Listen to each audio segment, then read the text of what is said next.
We all face challenges in life. At some point of time or the other, we would have had experiences wherein things would have been completely difficult, where everything would have seemed to be difficult and impossible. And these are the challenges, or these are situations which indeed put our whole essence, put our whole existence into question at times. And also, we tend to question our faith and our hope. In this sense, we see that what is important is that these situations or these challenges tend to be a test of perseverance, because God never abandons us, but He gives us the grace to fight these challenges. He gives us the grace to boldly face these challenges and these tough situations in our lives.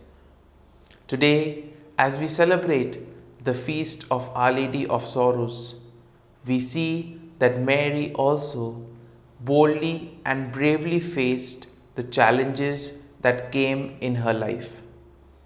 Today's first reading, we see that St. Paul tells the people of Corinth that they too must be perseverant in their faith. And he also gives his own example of how he was unworthy, and then through the grace of Christ he was transformed. In a way, the humility of Paul is revealed. Similarly, in the Gospel, we see that Jesus hands his mother to his disciple and his disciple to his mother, which shows that God always gives us the necessary graces. And as we reflect on today's readings, we see that in today's first reading, Paul says, I worked harder than any of them. The grace of God was with me. What does Paul mean by this, and what are the implications in our lives? Well, let's find that out during today's episode of Tea Time with the Word.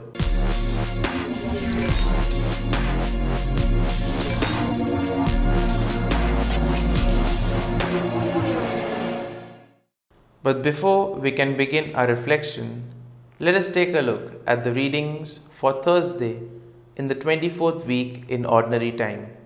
Today's first reading is from the first letter to the Corinthians, chapter 15, verses 1 to 11, and the Gospel is from the Gospel of John, chapter 19, verses 25 to 27. Today, we are celebrating the feast of Our Lady of Sorrows.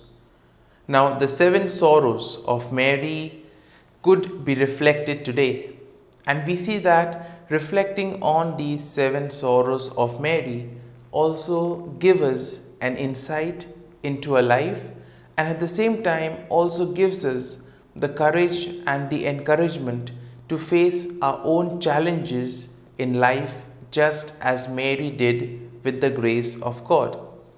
Now, the 7 sorrows of Mary are the prophecy of Simeon, the flight into Egypt, the loss of the child Jesus in the temple, the meeting of Jesus and Mary on the way of the cross, the crucifixion, the taking down of the body of Jesus from the cross, and the burial of Jesus.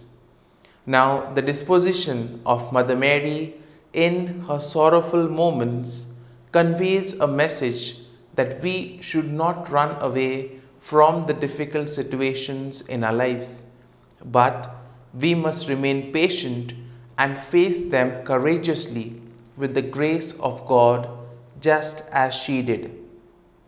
Now we see that Mary, throughout her life, had to face many challenges. And the 7 sorrows which we have just seen also show us how tough it would have been for her to face those situations. But just as it was told in the Annunciation, the grace of the God would always be with her. And through the sacraments that we receive, through baptism, we become children of God. And by this, we automatically are assured of the graces that are necessary to face these challenges in life. But sometimes we ourselves tend to close ourselves to these graces. By our actions, by our dependence on the worldly things, we sometimes tend to block these graces from reaching us. And as a result of it, we are then left dry in those moments of anguish and suffering. We see that the Lord always wants us to prosper and to be strong. And when we face challenges, He makes sure that we also get the necessary graces in order to deal with them.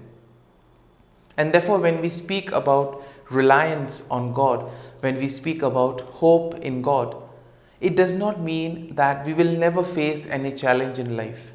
It only means that whatever challenges life may throw at us, He will give us the necessary graces, the necessary motivations in order to deal with those challenges. Now, reflecting on today's first reading, we see that St. Paul tells the people of Corinth about how it was not him who was doing all the work, but it was the Spirit of the God in him, it was the grace of God which enabled him to do all this. And here we see the humility of God and the humility of Paul as well. We see that Paul could have easily acclaimed himself to be one of the greatest, because if you look at his journeys and the challenges that he faced, we could say that indeed he could have been very proud of himself and could have proclaimed himself as the greatest. But we see that he was humble. He always said that whatever he did was through the grace of God.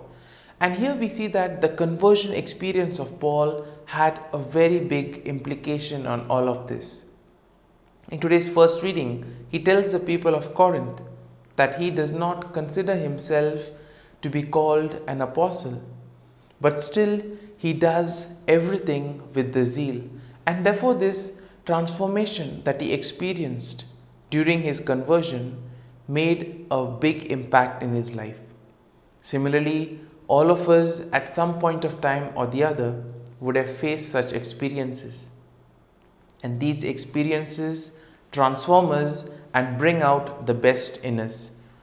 And therefore we see that St. Paul admits that he labored hard to proclaim the good news to the world amidst all the struggles and difficulties. And he also goes on to say that he was able to do all of this only because of the grace of God.